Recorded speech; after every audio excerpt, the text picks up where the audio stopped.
The Horror at Red Hook. There are sacraments of evil as well as of good about us, and we live and move, to my belief, in an unknown world, a place where there are caves and shadows and dwellers in twilight. It is possible that man may sometimes return on the track of evolution, and it is my belief that an awful lore is not yet dead. Arthur Machen. 1. Not many weeks ago, on a street corner in the village of Pascoag, Rhode Island, a tall, heavily built, and wholesome-looking pedestrian furnished much speculation by a singular lapse of behavior. He had, it appears, been descending the hill by the road from Chepachet, and encountering the compact section, had turned to his left into the main thoroughfare, where several modest business blocks convey a touch of the urban. At this point, without visible provocation, he committed his astonishing lapse, staring queerly for a second at the tallest of the buildings before him, and then, with a series of terrified, hysterical shrieks, breaking into a frantic run, which ended in a stumble and fall at the next crossing. Picked up and dusted off by ready hands, he was found to be conscious, organically unhurt, and evidently cured of his sudden nervous attack. He muttered some shamefaced explanations involving a strain he had undergone, and with downcast glance turned back up the Chepachet road, trudging out of sight without once looking behind him. It was a strange incident to befall so large, robust, normal-featured, and capable-looking a man, and the strangeness was not lessened by the remarks of a bystander who had recognized him as the boarder of a well-known dairyman on the outskirts of Chepachet. He was, it developed, a New York police detective named Thomas F. Malone, now on a long leave of absence under medical treatment after some disproportionately arduous work on a gruesome local case which accident had made dramatic. There had been a collapse of several old brick buildings during a raid in which he had shared, and something about the wholesale loss of life, both of prisoners and of his companions, had peculiarly appalled him. As a result, he had acquired an acute and anomalous horror of any buildings even remotely suggesting the ones which had fallen in, so that in the end, mental specialists forbade him the sight of such things for an indefinite period. A police surgeon with relatives in Chepachet had put forward that quaint hamlet of wooden colonial houses as an ideal spot for the psychological convalescence, and thither the sufferer had gone, promising never to venture among the brick-lined streets of larger villages till duly advised by the wound-socket specialist with whom he was put in touch. This walk to Pascoag for magazines had been a mistake, and the patient had paid in fright, bruises, and humiliation for his disobedience. So much the gossips of Chepachet and Pascoag knew, and so much also the most learned specialists believed. But Malone had at first told the specialists much more, ceasing only when he saw that utter incredulity was his portion. Thereafter he held his peace, protesting not at all when it was generally agreed that the collapse of certain squalid brick houses in the Red Hook section of Brooklyn and the consequent death of many brave officers had unseated his nervous equilibrium. He had worked too hard, all said, in trying to clean up those nests of disorder and violence. Certain features were shocking enough in all conscience, and the unexpected tragedy was the last straw. This was a simple explanation which everyone could understand, and because Malone was not a simple person, he perceived that he had better let it suffice. To hint to unimaginative people of a horror beyond all human conception, a horror of houses and blocks and cities, leprous and cancerous with evil dragged from elder worlds, would be merely to invite a padded cell instead of a restful rustication. And Malone was a man of sense, despite his mysticism. He had the Celt's far vision of weird and hidden things, but the logician's quick eye for the outwardly unconvincing, an amalgam which had led him far afield in the 42 years of his life, and set him in strange places for a Dublin University man born in a Georgian villa near Phoenix Park. And now, as he reviewed the things he had seen and felt and apprehended, Malone was content to keep unshared the secret of what could reduce a dauntless fighter to a quivering neurotic, what could make old brick slums and seas of dark, subtle faces a thing of nightmare and eldritch portent. It would not be the first time his sensations had been forced to bide uninterrupted. For was not his very act of plunging into the polyglot abyss of New York's underworld a freak beyond sensible explanation? What could he tell the prosaic of the antique witcheries and grotesque marvels discernible to sensitive eyes amidst the poison cauldron where all the varied dregs of unwholesome ages mix their venom and perpetuate their obscene terrors? He had seen the hellish green flame of secret wonder in this blatant, evasive welter of outward greed and inward blasphemy, and had smiled gently when all the New Yorkers he knew scoffed at his experiment in police work. They had been very witty and cynical, deriding his fantastic pursuit of unknowable mysteries, and assuring him that in these days New York held nothing but cheapness and vulgarity. One of them had wagered him a heavy sum that he could not, despite many poignant things to his credit in the Dublin Review, even write a truly interesting story of New York lowlife. And now, looking back, he perceived that cosmic irony had justified the prophet's words while secretly confuting their flippant meaning. The horror, as glimpsed at last, could not make a story. For like the book cited by Poe's German authority, es lässt sich nicht lesen, it does not permit itself to be read. 2. To Malone, the sense of latent mystery in existence was always present. In youth, he had felt the hidden beauty and ecstasy of things, and had been a poet. But poverty and sorrow and exile had turned his gaze in darker directions, and he had thrilled at the imputations of evil in the world around. Daily life had for him come to be a phantasmagoria of macabre shadow studies, now glittering and leering with concealed rottenness as in Beardsley's best manner, now hinting terrors behind the commonest shapes and objects as in the subtler and less obvious work of Gustave Doré. He would often regard it as merciful that most persons of high intelligence jeer at the inmost mysteries, for, he argued, if superior minds were ever placed in fullest contact with the secrets preserved by ancient and lowly cults, the resultant abnormalities would soon not only wreck the world, but threaten the very integrity of the universe. All this reflection was no doubt morbid, but keen logic and a deep sense of humor ably offset it. Malone was satisfied to let his notions remain as half-spied and forbidden visions to be lightly played with, and hysteria came only when duty flung him into a hell of revelation too sudden and insidious to escape. He had for some time been detailed to the Butler Street station in Brooklyn when the Red Hook matter came to his notice.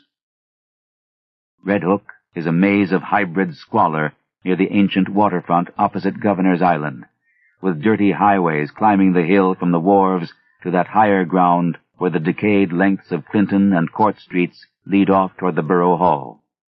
Its houses are mostly of brick, dating from the first quarter to the middle of the 19th century, and some of the obscurer alleys and byways have that alluring antique flavor which conventional reading leads us to call Dickensian.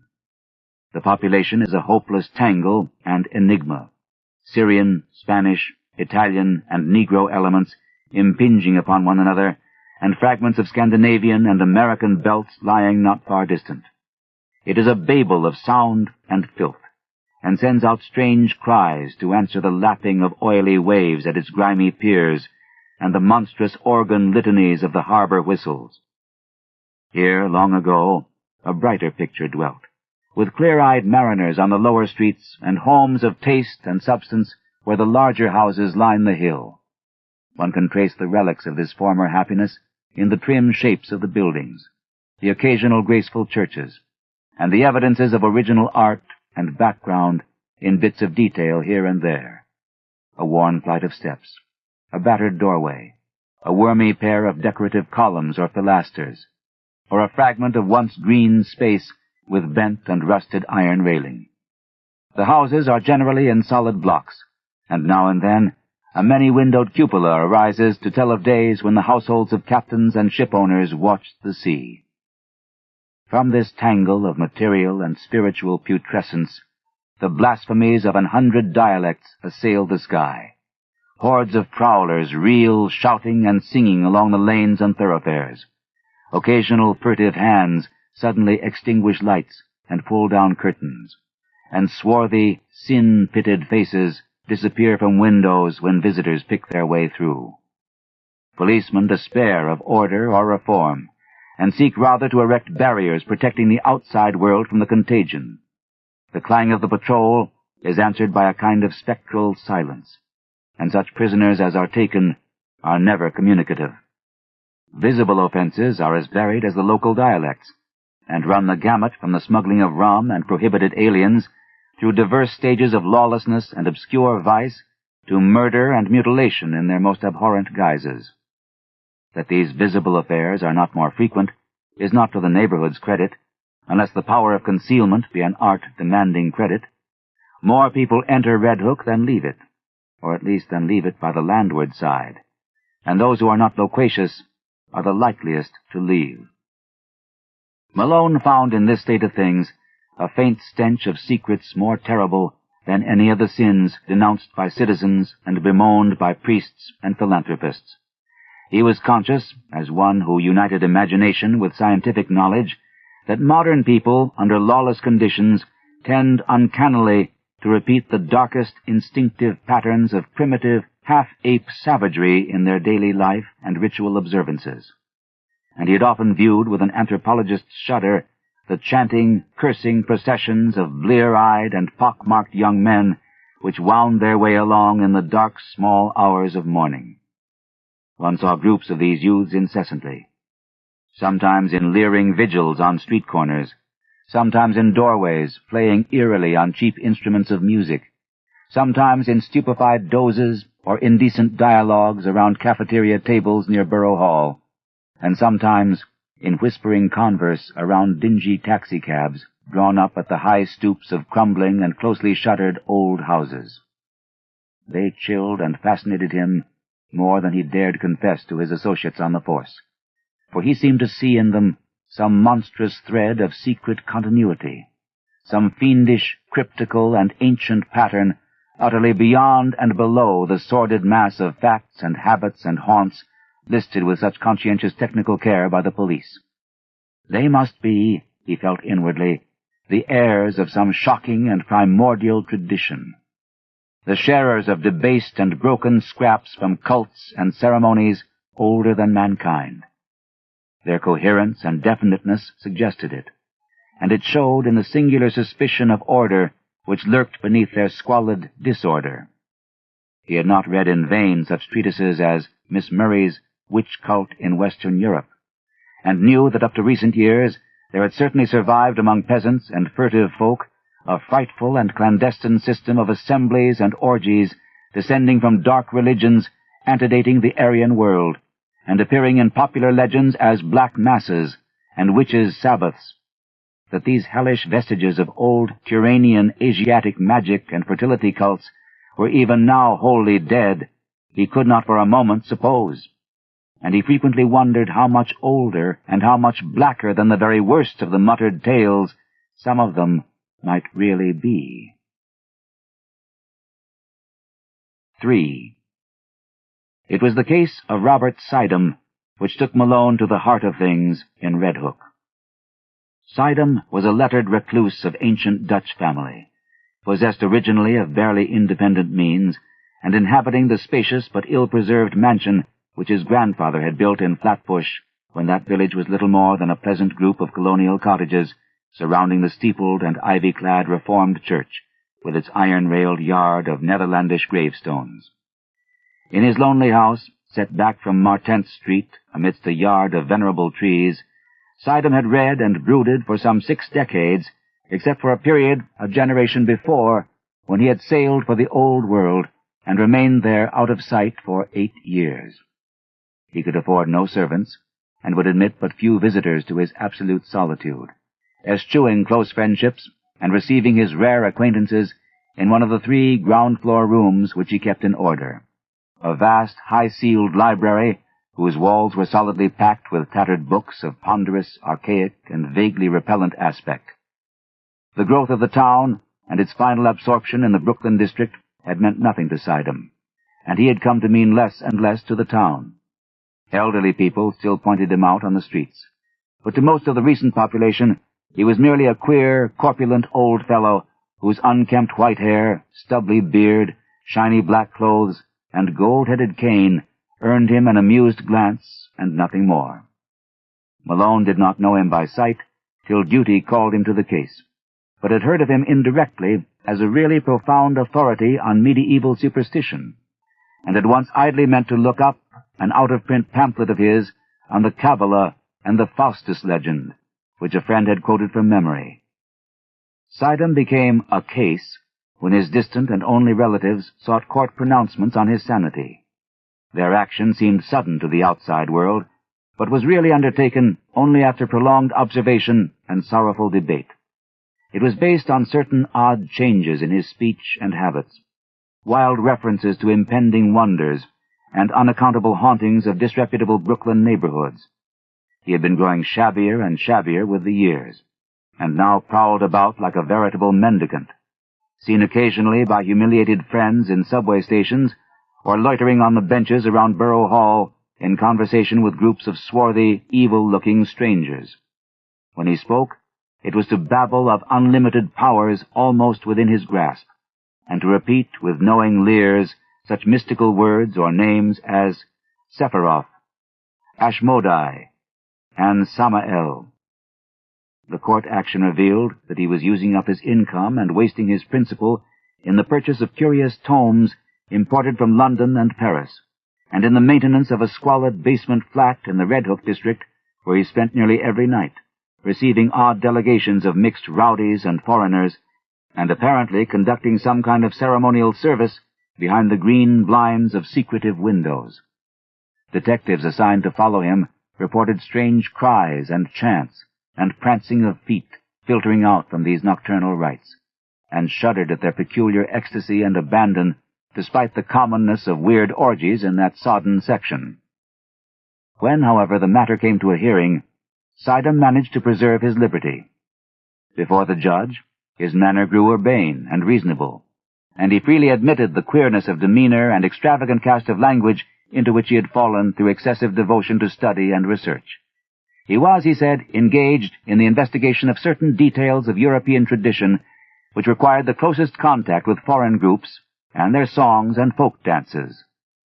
The notion that any low, secret society was preying upon him, as hinted by his relatives, was obviously absurd, and showed how sadly limited was their understanding of him and his work. Triumphing with his calm explanations, he was suffered to depart unhindered, and the paid detectives of the Sidams, Corliers, and Van Brunts were withdrawn in resigned disgust. It was here that an alliance of federal inspectors and police, Malone with them, entered the case. The law had watched the Sidam action with interest, and had in many instances been called upon to aid the private detectives.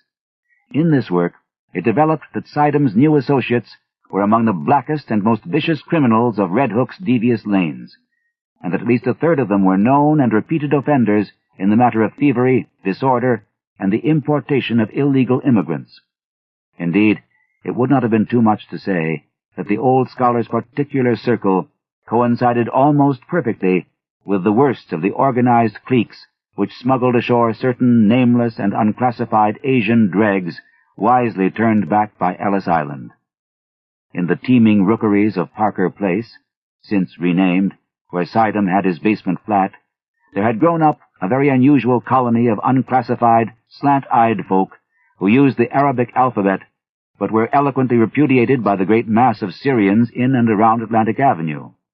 They could all have been deported for lack of credentials, but legalism is slow-moving, and one does not disturb Red Hook unless publicity forces one to.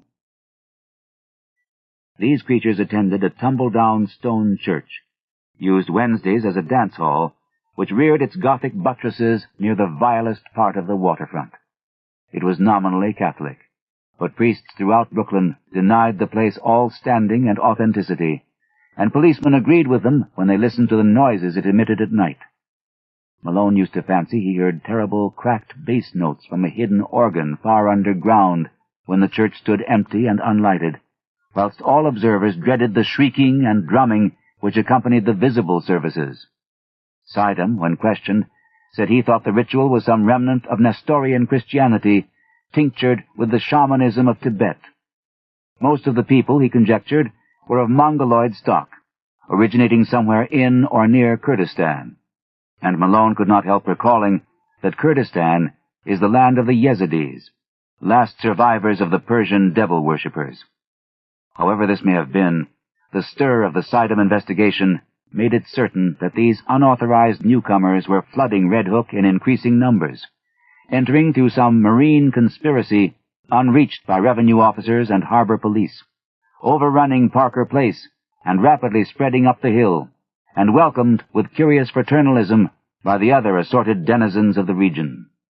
Their squat figures and characteristic squinting physiognomies, grotesquely combined with flashy American clothing, appeared more and more numerously among the loafers and nomad gangsters of the Borough Hall section, till at length it was deemed necessary to compute their numbers, ascertain their sources and occupations, and find, if possible, a way to round them up and deliver them to the proper immigration authorities.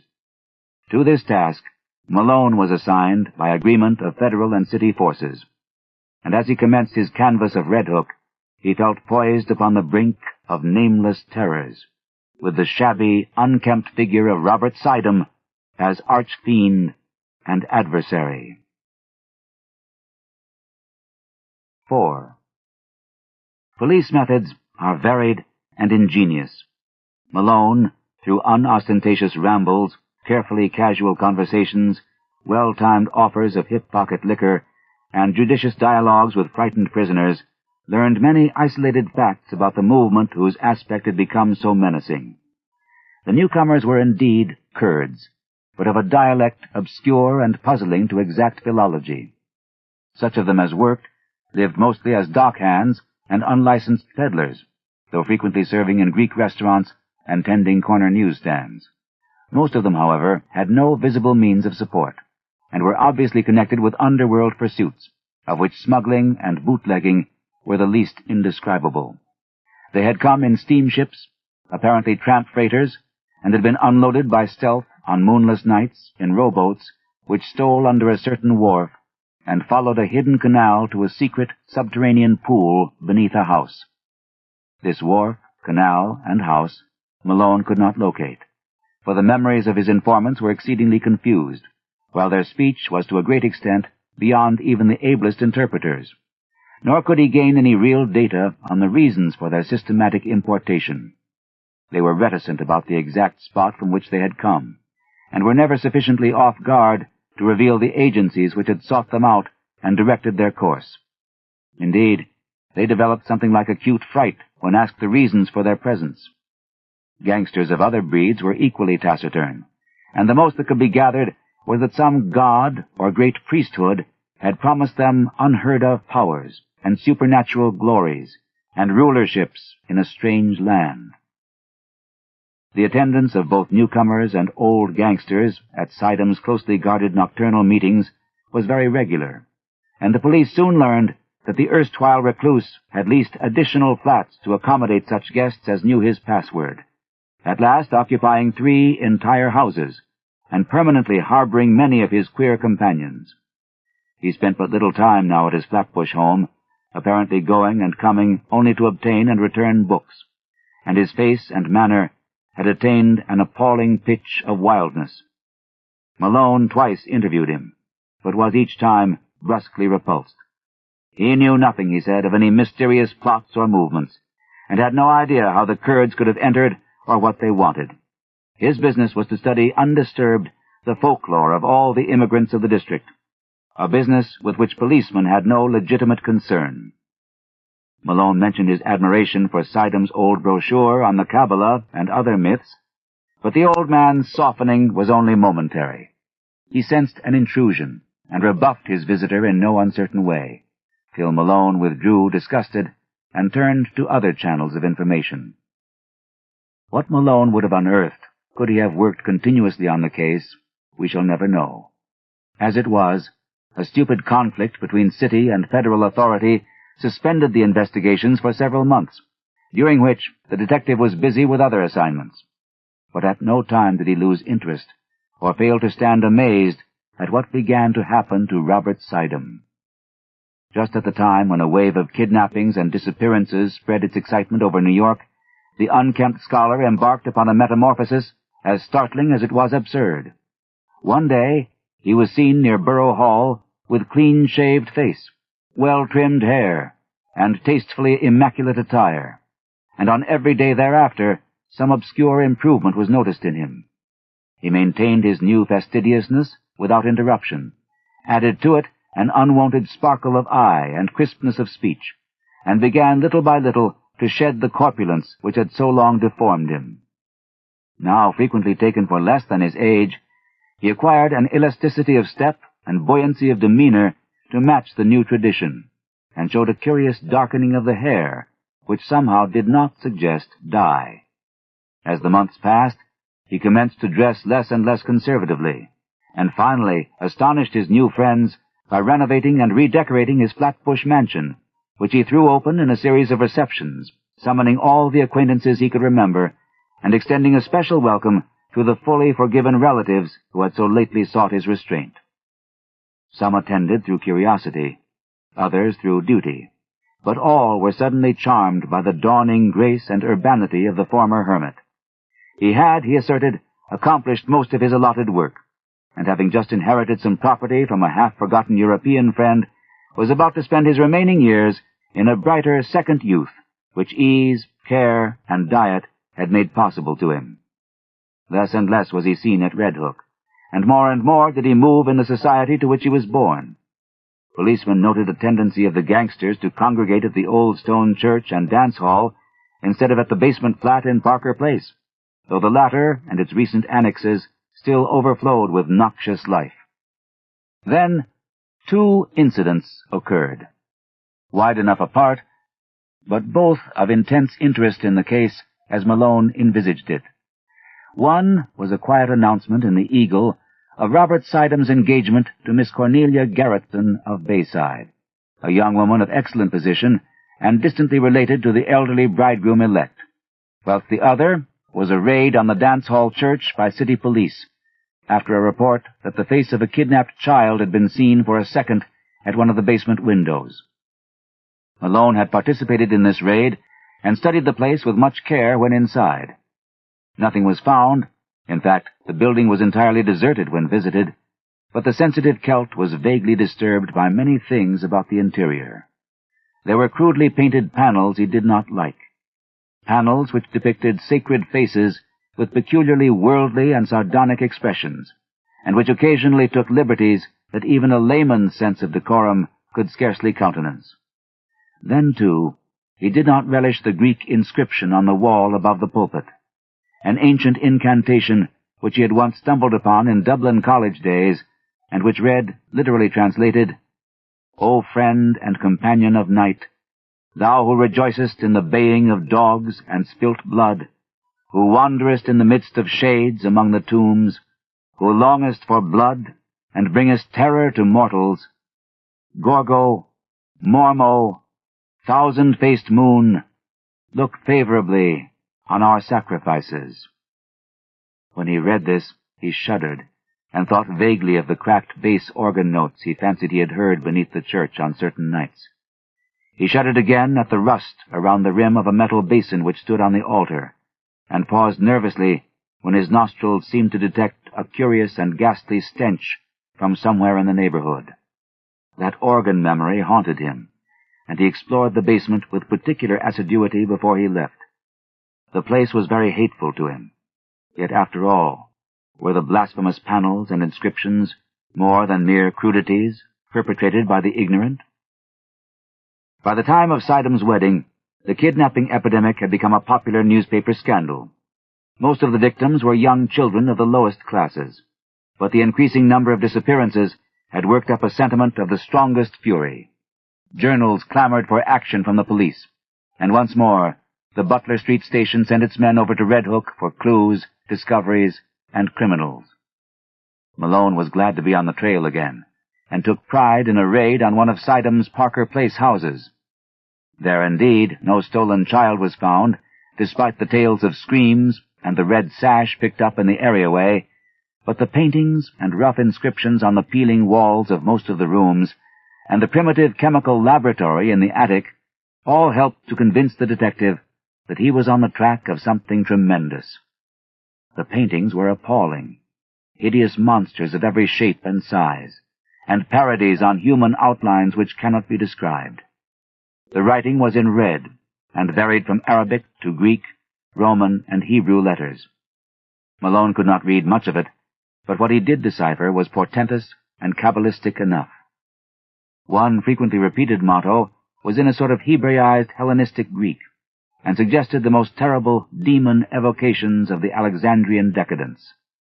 Hell, Elohim, Sother, Emmanuel, Sabaoth, Agla, Tetragrammaton, Agyros, Otheos, Ischyros, Athanatos, Yehovah, Va, Adonai, Sadai, Homoousion, Messias, Escaraheia.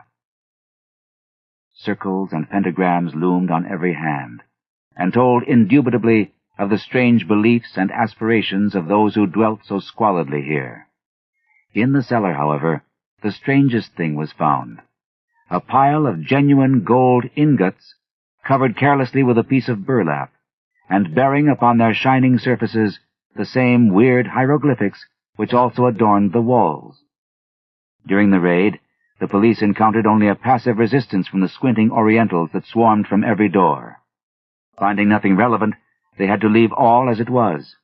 But the precinct captain wrote Sidam a note advising him to look closely to the character of his tenants and protégés in view of the growing public clamor. 5. Then came the June wedding and the great sensation. Flatbush was gay for the hour, about high noon, and pendanted motors thronged the streets near the old Dutch church, where an awning stretched from door to highway. No local event ever surpassed the Sidam-Garretson nuptials in tone and scale, and the party which escorted bride and groom to the Cunard Pier was, if not exactly the smartest, at least a solid page from the social register. At 5 o'clock, adieus were waved, and the ponderous liner edged away from the long pier, slowly turned its nose seaward, discarded its tug, and headed for the widening water spaces that led to old-world wonders. By night, the outer harbor was cleared, and late passengers watched the stars twinkling above an unpolluted ocean. Whether the tramp steamer or the Scream was first to gain attention, no one can say. Probably they were simultaneous, but it is of no use to calculate. The Scream came from the Sidam stateroom, and the sailor who broke down the door could perhaps have told frightful things if he had not forthwith gone completely mad. As it is, he shrieked more loudly than the first victims, and thereafter ran simpering about the vessel till caught and put in irons. The ship's doctor, who entered the stateroom and turned on the lights a moment later, did not go mad, but told nobody what he saw till afterward, when he corresponded with Malone in Japachet.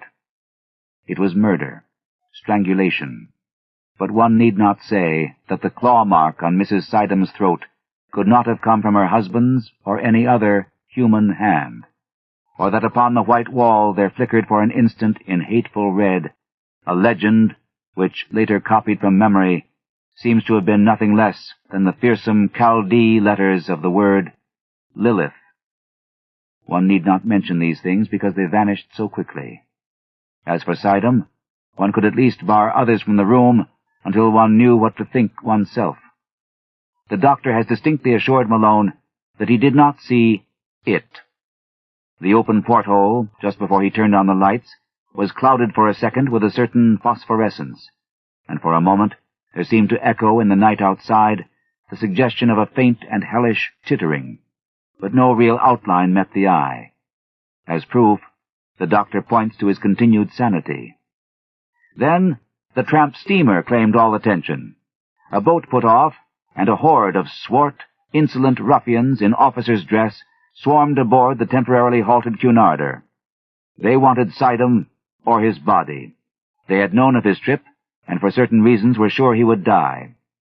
The captain's deck was almost a pandemonium, for at the instant, between the doctor's report from the stateroom and the demands of the men from the tramp, not even the wisest and gravest seaman could think what to do.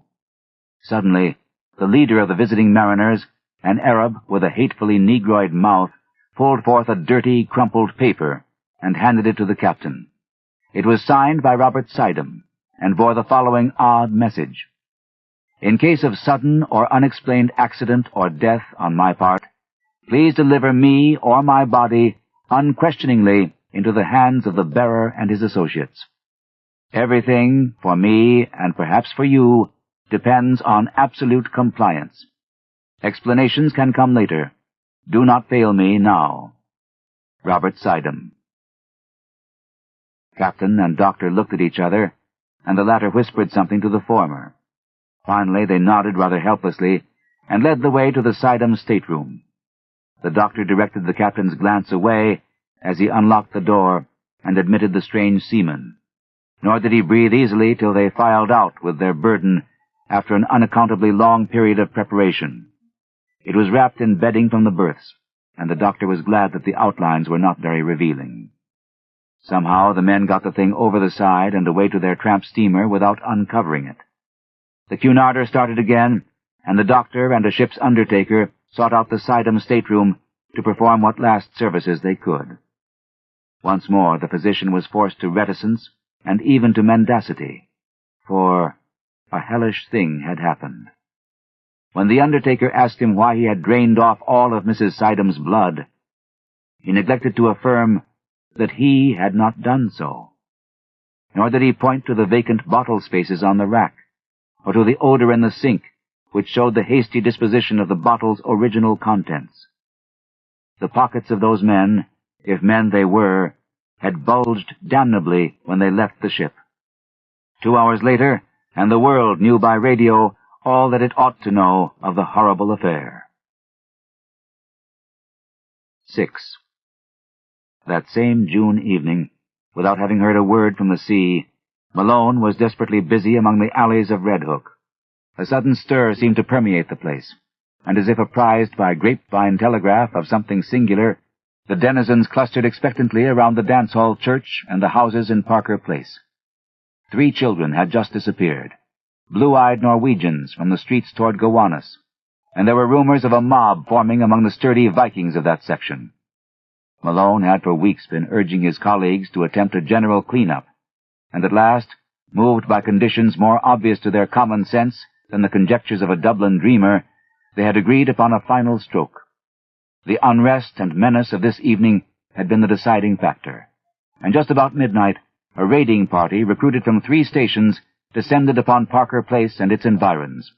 Doors were battered in, stragglers arrested, and candle-lighted rooms forced to disgorge unbelievable throngs of mixed foreigners in figured robes, mitres, and other inexplicable devices. Much was lost in the melee, for objects were thrown hastily down unexpected shafts, and betraying odors deadened by the sudden kindling of pungent incense. But spattered blood was everywhere, and Malone shuddered whenever he saw a brazier or altar from which the smoke was still rising. He wanted to be in several places at once, and decided on Sidum's basement flat only after a messenger had reported the complete emptiness of the dilapidated dance-hall church.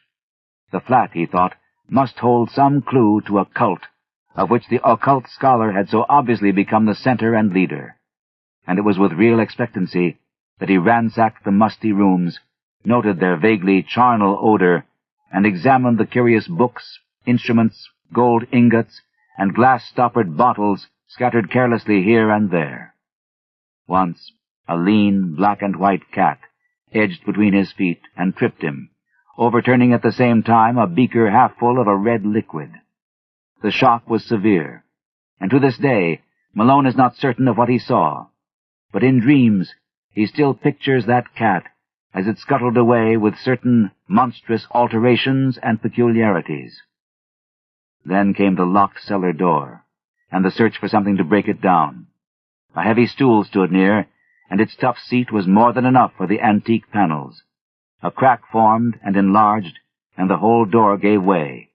But from the other side, whence poured a howling tumult of ice-cold wind, with all the stenches of the bottomless pit, and whence reached a sucking force not of earth or heaven, which, coiling sentiently about the paralyzed detective, dragged him through the aperture and down unmeasured spaces filled with whispers and wails and gusts of mocking laughter.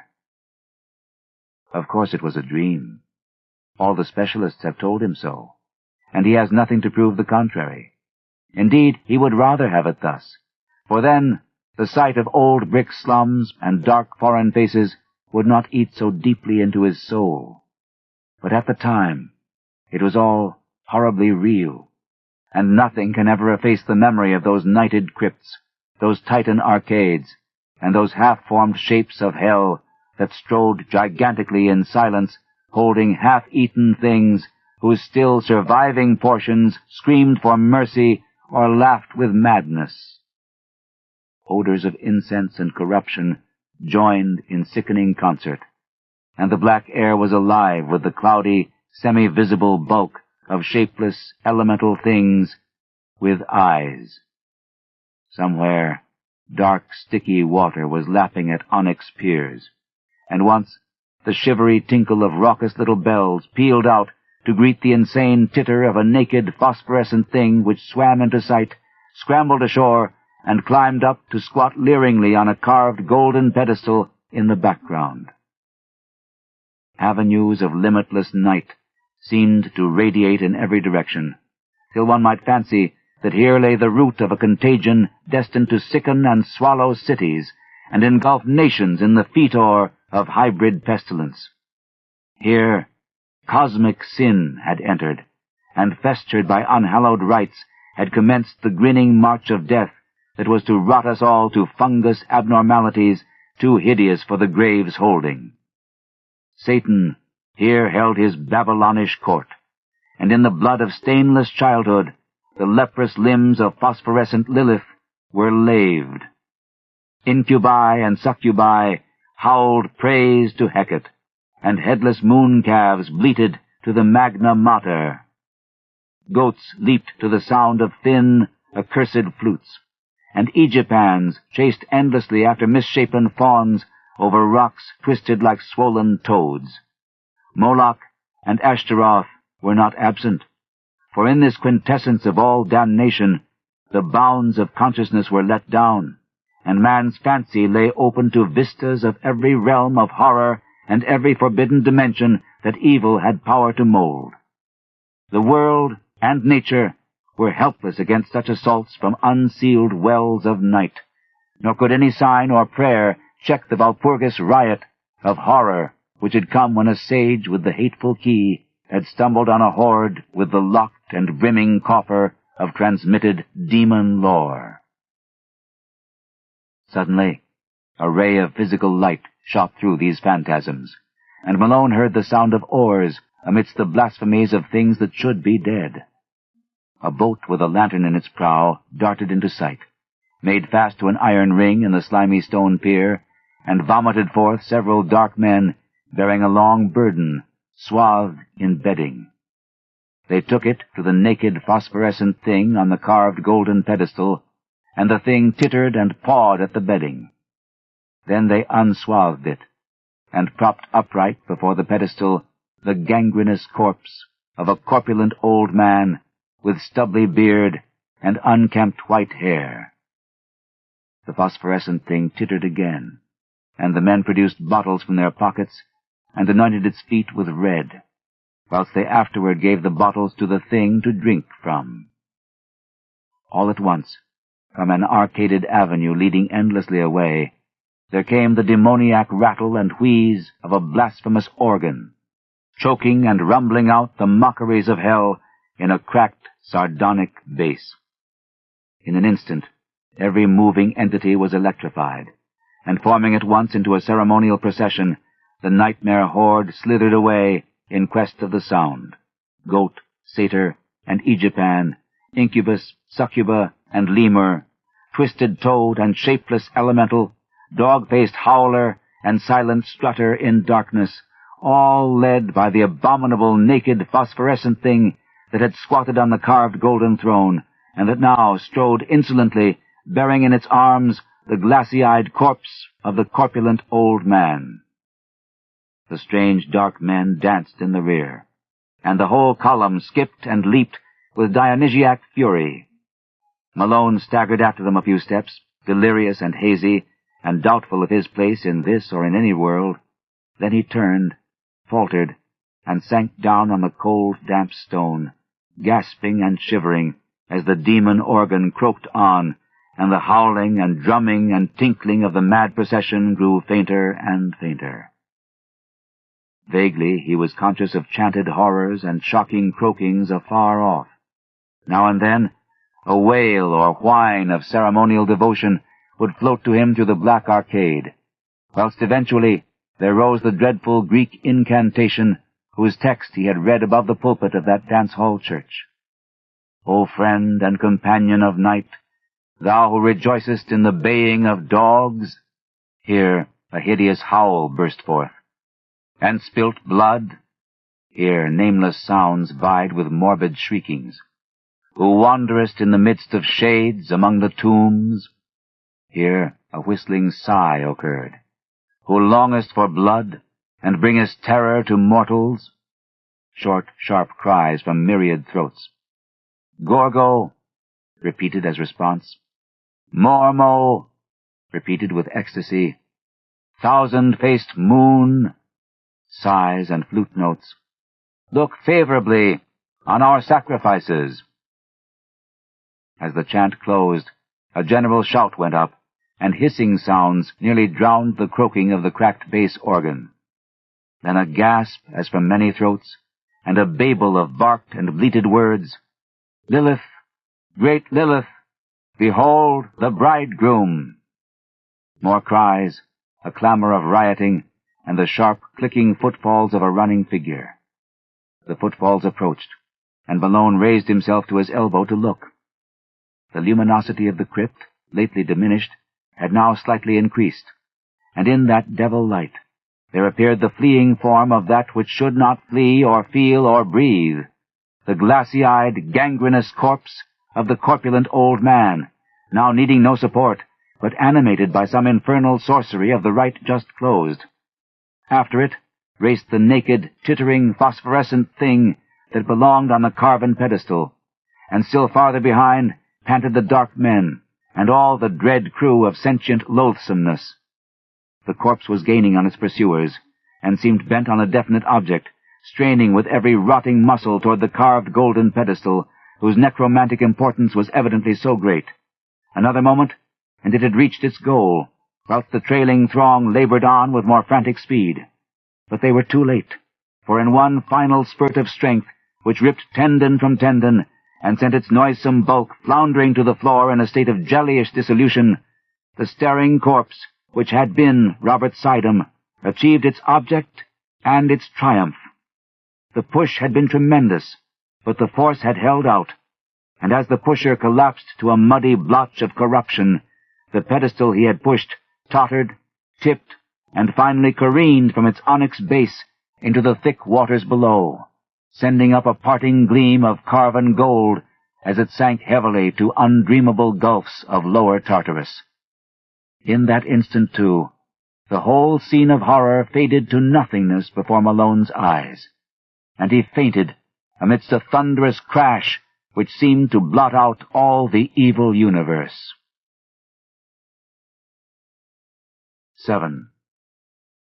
Malone's dream, experienced in full before he knew of Sidom's death and transfer at sea, was curiously supplemented by some odd realities of the case, though that is no reason why anyone should believe it. The 3 old houses in Parker Place, doubtless long rotten with decay in its most insidious form, collapsed without visible cause, while half the raiders and most of the prisoners were inside, and of both the greater number were instantly killed. End of side 9. To continue, turn the cassette over. Side 10. Dagon and Other Macabre Tales by H.P. Lovecraft. Continuing with The Horror at Red Hook on page 263. Only in the basements and cellars was there much saving of life, and Malone was lucky to have been deep below the house of Robert Sidham, for he really was there, as no one is disposed to deny. They found him unconscious by the edge of a night-black pool, with a grotesquely horrible jumble of decay and bone, identifiable through dental work as the body of Sidham a few feet away. The case was plain, for it was hither that the smugglers' underground canal led, and the men who took Sidham from the ship had brought him home. They themselves were never found, or at least never identified. And the ship's doctor is not yet satisfied with the simple certitudes of the police. Sidham was evidently a leader in extensive man-smuggling operations, for the canal to his house was but one of several subterranean channels and tunnels in the neighborhood. There was a tunnel from this house to a crypt beneath the dance-hall church, a crypt accessible from the church only through a narrow secret passage in the north wall, and in whose chambers some singular and terrible things were discovered. The croaking organ was there, as well as a vast arched chapel with wooden benches and a strangely figured altar. The walls were lined with small cells, in 17 of which, hideous to relate, solitary prisoners in a state of complete idiocy were found chained, including 4 mothers with infants of disturbingly strange appearance. These infants died soon after exposure to the light, a circumstance which the doctors thought rather merciful. Nobody but Malone, among those who inspected them, remembered the somber question of old Del Rio, an sint unquam daimones incubi et succubi, et an ex tali congressu proles nasci queat? Before the canals were filled up, they were thoroughly dredged, and yielded forth a sensational array of sawed and split bones of all sizes. The kidnapping epidemic very clearly had been traced home, though only 2 of the surviving prisoners could by any legal thread be connected with it. These men are now in prison, since they failed of conviction as accessories in the actual murders. The carved golden pedestal or throne, so often mentioned by Malone as of primary occult importance, was never brought to light, though at one place under the Sidham house the canal was observed to sink into a well too deep for dredging. It was choked up at the mouth and cemented over when the cellars of the new houses were made, but Malone often speculates on what lies beneath. The police, satisfied that they had shattered a dangerous gang of maniacs and man-smugglers, turned over to the federal authorities the unconvicted Kurds, who, before their deportation, were conclusively found to belong to the Yezidi clan of devil worshippers. The tramp ship and its crew remain an elusive mystery, though cynical detectives are once more ready to combat its smuggling and rum-running ventures. Malone thinks these detectives show a sadly limited perspective in their lack of wonder at the myriad unexplainable details, and the suggestive obscurity of the whole case, though he is just as critical of the newspapers, which saw only a morbid sensation and gloated over a minor sadist cult, which they might have proclaimed a horror from the universe's very heart. But he is content to rest silent in Chepachet, calming his nervous system and praying that time may gradually transfer his terrible experience from the realm of present reality to that of picturesque and semi-mythical remoteness. Robert Sidham sleeps beside his bride in Greenwood Cemetery. No funeral was held over the strangely released bones, and relatives are grateful for the swift oblivion which overtook the case as a whole. The scholar's connection with the Red Hook horrors, indeed, was never emblazoned by legal proof, since his death forestalled the inquiry he would otherwise have faced. His own end is not much mentioned, and the Sidhams hope that posterity may recall him only as a gentle recluse who dabbled in harmless magic and folklore. As for Red Hook, it is always the same. Sidham came and went. A terror gathered and faded, but the evil spirit of darkness and squalor broods on amongst the mongrels in the old brick houses, and prowling bands still parade on unknown errands past windows where lights and twisted faces unaccountably appear and disappear. Age-old horror is a hydra with 1,000 heads, and the cults of darkness are rooted in blasphemies deeper than the well of Democritus. The soul of the beast is omnipresent and triumphant, and Red Hook's legions of blear-eyed, pock-marked youths still chant and curse and howl as they file from abyss to abyss, none knows whence or whither, pushed on by blind laws of biology which they may never understand. As of old, more people enter Red Hook than leave it on the landward side, and there are already rumors of new canals running underground to certain centers of traffic in liquor and less mentionable things. The dance-hall church is now mostly a dance hall, and queer faces have appeared at night at the windows. Lately, a policeman expressed the belief that the filled-up crypt has been dug out again, and for no simply explainable purpose. Who are we to combat poisons older than history and mankind? Apes danced in Asia to those horrors, and the cancer lurks secure and spreading where furtiveness hides in rows of decaying brick. Malone does not shudder without cause, for only the other day an officer overheard a swarthy, squinting hag teaching a small child some whispered patois in the shadow of an areaway. He listened and thought it very strange when he heard her repeat over and over again, "O friend and companion of night, thou who rejoicest in the baying of dogs and spilt blood, who wanderest in the midst of shades among the tombs, who longest for blood and bringest terror to mortals, Gorgo, Mormo, thousand-faced moon, look favorably on our sacrifices."